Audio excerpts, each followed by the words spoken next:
Mga kababayan, good evening. So, gusto kong isolve itong question na to lagi sa mga groups na ano ba ang magandang negosyo ngayon o ano bang magandang simulang negosyo ngayon.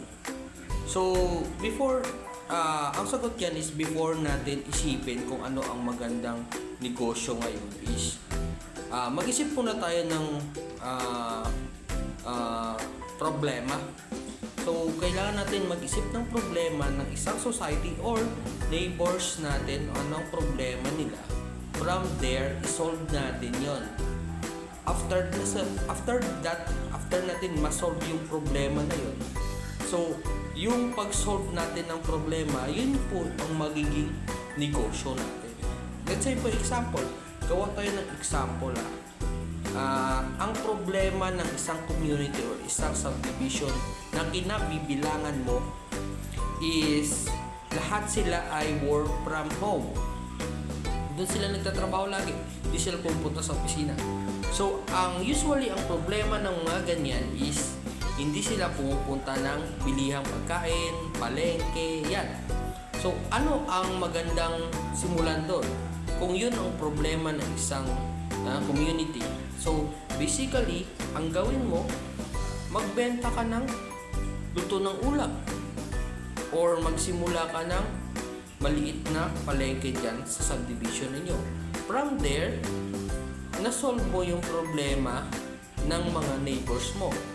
From there, nagkaroon ka na ng negosyo, may instant customer ka pa. Ganun po ang tamang pag-iisip kung ano ang magandang simulang negosyo.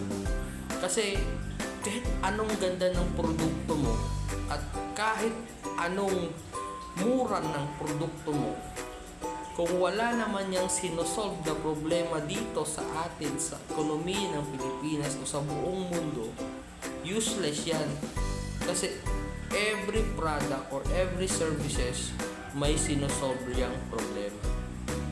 So, pag nag-isip po kayo ng negosyo, ganun pong gagawin natin.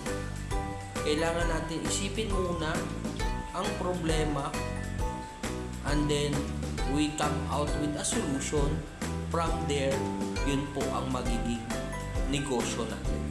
So, sana po may matutunan kayo or natutunan kayo sa ating konting kaalaman about sa paano magsimula ng negosyo. Simple lang talaga, simple lang. Understand yun lang. So, follow us for more tips for businesses and startups. So, good night mga kababayan.